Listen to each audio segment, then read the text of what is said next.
الحمد للہ رب العالمین نحمدہ ونصلی علی رسولہ الکریم اما بعد فاعوذ باللہ من الشیطان الرجیم بسم اللہ الرحمن الرحیم واستغفر اللہ ان اللہ غفور رحیم صدق اللہ العلی العظیم ان اللہ ملائکتہ یصلون علی النبی یا ایہا الذین آمنوا صلوا علیہ وسلموا تسلیما اللہم صلی علی سیدنا مولانا محمد وعلی آل سیدنا مولانا محمد وبارک وسلم علیہ۔ میرے عزیز دوستو، واجہ احترام بزرگوں، انتہائی پیارے بیٹوں، میری پیاری ماؤں، بہنوں، بیٹیوں، عاجز ناچیز پر تقصیر گناہ گار بندے نے آپ کے سامنے اللہ تعالیٰ کے پاک کلام میں سے ایک آیہ کریمہ پڑھنے کا شرف حاصل کیا۔ رب العزت سے دعا ہے وہ پاک ذات عاجز کو صحیح مفہوم بیان کرنے کی، آپ سب کو سننے کی، ہم سب کو اس پر عمل کرنے کی توفیق عطا فرمائے۔ اللہ تعالیٰ نے اپنے بندوں کو خطاب فرمایا واستغفر اللہ، اور اللہ تعالیٰ سے مغفرت مانگو اور اللہ تعالیٰ سے بخشش مانگو، واللہ غفور رحیم، اور اللہ تعالیٰ مغفرت کرنے والا اور رحم کرنے والا ہے۔ یہ وہ الفاظ ہیں جو رسول پاک نے اکثر اپنی امت کو تعلیم دی۔ استغفار کے نام سے یاد کیے جاتے ہیں۔ ایک اللہ کا بندہ جب اللہ کے سامنے اپنے گناہ کی بخشش مانگتا ہے، اپنے گناہوں سے استغفار کرتا ہے، تو اللہ تعالیٰ اسے کن نعمتوں سے نوازتا ہے۔ حدیث پاک ہے، حضرت اسامہ بن زید رضی اللہ تعالیٰ عنہ روایت فرماتے ہیں، رسول پاک صلی اللہ علیہ وسلم نے ارشاد فرمایا، جو استغفار کی کثرت کرتا ہے، یعنی اللہ تعالیٰ سے مغفرت مانگنے کی کثرت کرتا ہے، یا اللہ تعالیٰ سے باکثرت مغفرت مانگتا ہے، بخشش مانگتا ہے، اس کے لیے 3 انعامات ہیں۔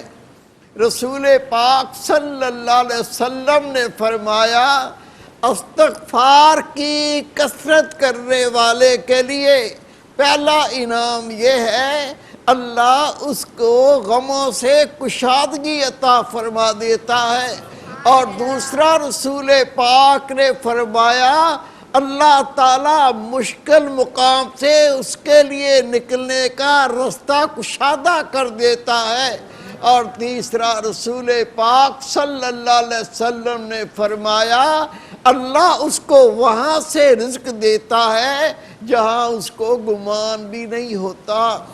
یہ اس اللہ کے بندے کے لیے انعام ہے جو اللہ تعالیٰ سے مغفرت کی دعا کرتا ہے، اللہ کے سامنے باکثرت استغفار پڑھتا ہے۔ رسول پاک صلی اللہ علیہ وسلم نے ارشاد فرمایا، اے لوگو، اگر تم اللہ تعالیٰ سے مغفرت نہیں مانگو گے، اللہ تمہیں کیوں بخشے گا؟ معلوم یہ چلا کہ استغفار پڑھنا اس کی اتنی اہمیت ہے، اللہ سے بخشش مانگنا اس کی اتنی اہمیت ہے، اللہ کے سامنے استغفار کرنا اس کی اتنی اہمیت ہے۔ جب اللہ کا بندہ مرد یا عورت اللہ تعالیٰ کے حضور استغفار کرتے ہیں، یہ عمل اس کی مغفرت کا ذریعہ بن جاتا ہے، اور جو اللہ سے مغفرت نہیں مانگتا تو رسول پاک نے فرمایا، اللہ اس کو کیوں بخشے؟ معلوم یہ چلا کہ بخشش اگر کرانا چاہتے ہو تو اللہ سے استغفار کرو گے، اللہ اس کے بدلے میں تمہاری مغفرت فرما دے گا۔ رسول پاک صلی اللہ علیہ وسلم کا ارشاد مبارک ہے، ہر بیماری کی دوا ہوتی ہے اور گناہوں کی دعا رسول پاک فرماتے ہیں، اور گناہوں کی دوا استغفار ہے۔ کوئی بندہ چاہتا ہو اللہ میرے گناہوں کو معاف فرما دے تو استغفار کی کثرت کرے، اللہ اس کے صدقے اس کے گناہوں کو معاف فرما دے گا۔ حدیث پاک ہے، رسول پاک صلی اللہ علیہ وسلم کا ارشاد مبارک ہے کہ استغفار، اللہ سے بخشش مانگنا، اللہ سے مغفرت مانگنا، اس کی اتنی بڑی رحمتیں ہیں کہ جس طرح سے آگ لکڑی کو جلا کے خاک کر دیتی ہے، جب مومن استغفار پڑھتا ہے اللہ بھی اس کے گناہوں کو جلا کے خاک فرما دیتا ہے۔ رسول پاک صلی اللہ علیہ وسلم کا ارشاد مبارک ہے، جو رات کو استغفار پڑھتے پڑھتے سو جائے اللہ اس کے سارے گناہ معاف فرما دیتا ہے۔ میرے پیارے بھائی، میرے بیٹے، میری پیاری بہن، میری بیٹی، کون ایسا بندہ مرد یا عورتوں میں ہے جس سے خطا نہ ہوئی ہو، جس سے گناہ نہ ہوئے ہوں؟ انسان تو خطا کا پتلا ہے، قدم قدم پر اس سے گناہ ہوتے ہیں، قدم قدم پر اس سے خطا ہوتی ہے، لیکن اللہ اتنا رحیم و کریم ہے، اللہ تعالیٰ نے اپنے بندوں کے گناہوں کو بخشنے کے لیے ہدایت عطا فرمائی اور ارشاد فرمایا وَاسْتَغْفِرُ اللَّهِ، تو اللہ سے مغفرت مانگ، تو اللہ سے بخشش مانگ، واللہ غفور رحیم، اور اللہ مغفرت کرنے والا اور رحم کرنے والا ہے۔ اللہ سے سوال کرنے والا، رسول پاک نے فرمایا کوئی مومن ایسا نہیں تو اللہ سے مغفرت مانگے اور اللہ اس کی مغفرت نہ کرے، یہ اللہ کی شان ہی نہیں ہے۔ بندہ اللہ سے مغفرت مانگتا ہے، اللہ ضرور بضرور اس کو بخش دیتا ہے۔ میرے بھائی، میرے بیٹے، میری پیاری بہن، میری پیاری بیٹی، حضرت حسن بصری رحمت اللہ علیہ تشریف فرما ہے۔ ایک شخص آیا، عرض کی یا حضرت ہمارے علاقے میں قحط پڑ گیا، پہلے تو جانور پیاس سے مرتے تھے، اب تو انسان کو پانی میسر نہیں، علاقے بنجر ہو گئے، علاقوں کے اندر ساری خشکی پھیل گئی۔ آپ نے فرمایا جاؤ، جا کے لوگوں سے کہو استغفار کی کثرت کریں۔ وہ چلا گیا۔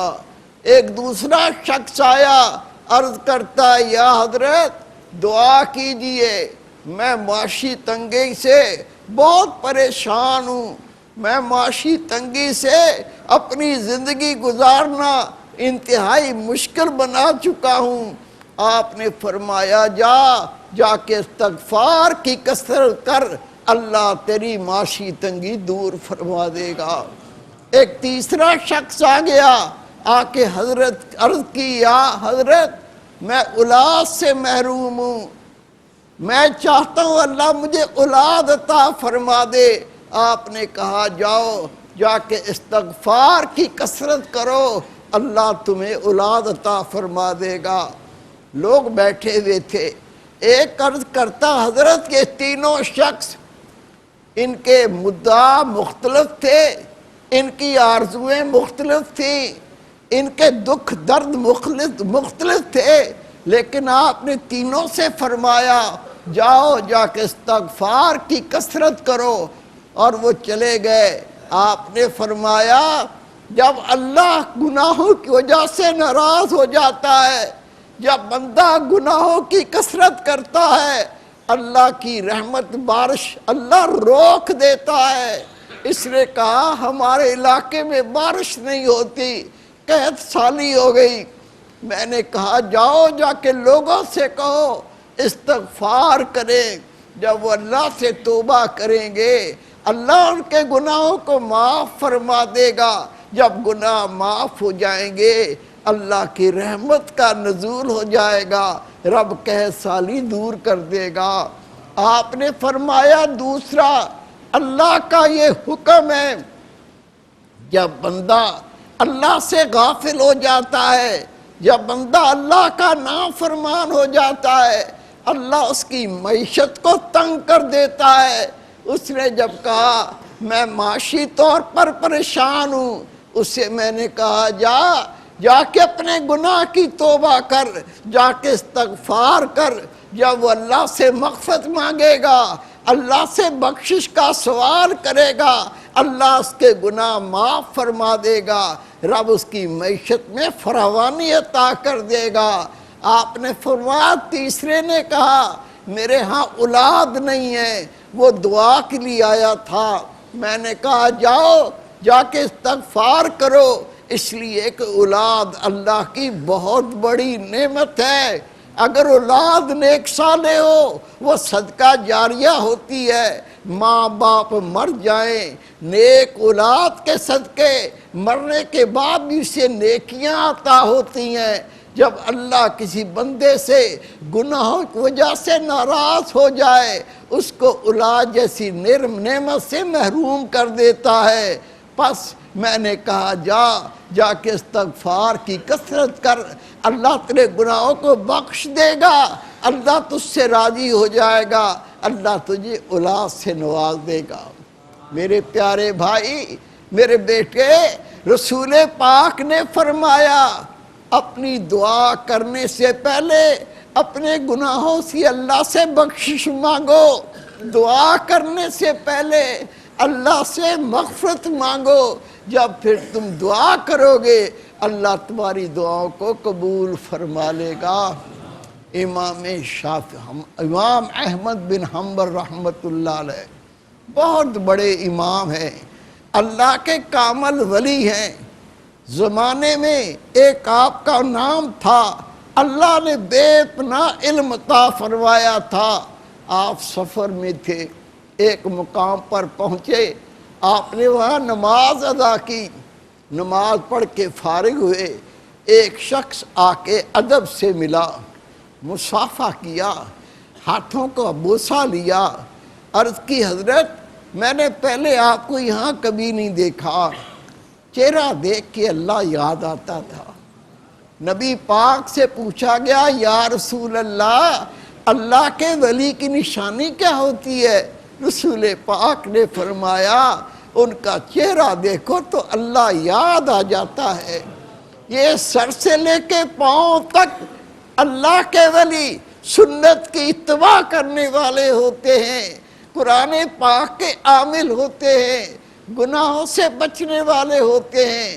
اللہ تعالیٰ ان کے چہروں پر ایک نور پیدا کر دیتا ہے، ان کی آنکھیں حیا سے پر ہوتی ہیں۔ اس شخص نے دیکھا، ادب سے کہا میں نے پہلے آپ کو کبھی نہیں دیکھا تھا۔ آپ نے فرمایا میں مدینہ منورہ سے آیا ہوں۔ عرض کی حضرت اگر مہربانی فرمائیں تو آج کی رات مجھے مہمان نوازی کا شرف عطا کریں، آج رات میرے ہاں قیام کر لیں۔ وہ جانتا نہیں تھا یہ امام احمد بن حنبل رحمۃ اللہ علیہ ہیں۔ آپ نے قبول کیا، یہ سنتے رسول ہے۔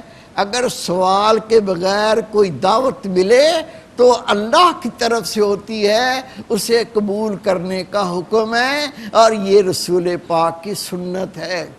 آپ نے اس دعوت کو قبول کیا، گھر چلے گئے۔ لیکن امام احمد بن حنبل رحمۃ اللہ علیہ فرماتے ہیں میں نے مسجد میں دیکھا، میں نے مسجد سے نکلتے ہوئے دیکھا، اسے اپنے گھر میں دیکھا، اور فقط ایک عمل کرتے ہوئے دیکھا، اس کی زبان پر ہر وقت استغفار تھا، اللہ سے وہ مغفرت مانگتا تھا، اللہ سے وہ بخشش کا سوال کرتا تھا۔ میں نے اس کی زبان پر استغفار دیکھا کہ جاری ہے۔ رات کو وہ میرے پاس بیٹھا تھا، میں نے کہا بھائی میں نے دیکھا ہے مسجد میں بھی تم استغفار پڑھ رہے تھے، میرے ساتھ چلے تو تمہاری زبان پر استغفار تھا، میں نے چلتے پھرتے جب تیری آواز سنی تو زبان پر استغفار تھا۔ آپ بتاؤ کثرت سے استغفار پڑھنے سے آپ نے کیا حاصل کیا؟ اس کی آنکھیں پرنم ہو گئیں۔ کہا یا حضرت استغفار کی کثرت کا فائدہ یہ ہوا، ایک دعا کے علاوہ اللہ نے میری کبھی کوئی دعا رد نہیں کی۔ میں نے اللہ سے جو مانگا اللہ نے وہ دعا قبول کی، جو مانگا اللہ نے عطا کیا۔ آپ فرماتے میں نے اس سے پوچھا کیا تو مجھے بتائے گا کہ کون سی دعا تیری قبول نہیں ہوئی؟ اس نے کہا یا حضرت میں اپنی دعاؤں میں ایک دعا یہ بھی کرتا تھا کہ یا اللہ میری موت سے پہلے پہلے مجھے حضرت امام احمد بن حنبل کی زیارت کرا دے۔ یہ دعا میری قبول نہیں ہوئی، سفر کی طاقت نہیں ہے، باقی سب دعائیں قبول ہوئیں۔ یہ سن کر میں نے کہا اے بھائی آئندہ یہ نہ کہنا کہ میری ایک دعا قبول نہیں ہوئی، میں احمد بن حنبل ہوں، اللہ نے تیری اس دعا کو بھی قبول فرما لیا۔ استغفار کی بہت بڑی شان ہے۔ تیرے میرے پیارے رسول نبی پاک صلی اللہ علیہ وسلم فرماتے ہیں میں روزانہ 70 بار استغفار کرتا ہوں۔ میرے بھائی میرے بیٹے میری پیاری بہن استغفار کیا ہے؟ ابھی میں نے آپ سے عرض کی اللہ سے بخشش مانگنا، اللہ سے مغفرت مانگنا۔ یہ حدیث پڑھ کر یا سن کر کچھ لوگ بدگمانی کرنے لگتے ہیں کہ رسول پاک جب اپنے لیے دعا کرتے تھے 70 بار روزانہ استغفار پڑھتے تھے تو اللہ اپنے رب سے مغفرت مانگتے تھے، بخشش مانگتے تھے۔ کیا نبی پاک بھی گناہ کرتے تھے؟ نعوذ باللہ، اللہ کے نبی پاک اور معصوم ہوتے ہیں۔ رسول پاک صلی اللہ علیہ وسلم پھر استغفار کیوں کرتے تھے؟ میرے بھائی میرے بیٹے جب ہم جیسے گناہگار بندے اللہ سے استغفار کریں گے اس کے بدلے اللہ ہمارے گناہوں کو معاف فرمائے گا۔ لیکن جب اللہ کا نبی استغفار کرتا ہے تو استغفار کے صدقے اللہ اس کے رتبوں کو بلند فرماتا ہے، ان کی شانوں کو عظمت والا بناتا ہے۔ تو رسول پاک صلی اللہ علیہ وسلم کا استغفار پڑھنا عاجزی، انکساری اور تواضع تھا، اور ہمارا استغفار پڑھنا اپنے گناہوں کی بخشش کا وسیلہ بنتا ہے۔ پس اگر کوئی بندہ چاہتا ہو اللہ کی رحمتوں کا وافر حصہ حاصل کر لوں تو استغفار کی کثرت کرنی چاہیے۔ رسول پاک نے فرمایا اگر تم استغفار کی کثرت کرو گے تو اللہ کی رحمت تم سے دور نہ ہوگی۔ اللہ رب کریم ہمیں زیادہ سے زیادہ اللہ سے بخشش مانگنے، مغفرت مانگنے اور استغفار پڑھنے کی توفیق عطا فرمائے۔ وما توفیق الا باللہ۔ حکم شہ اب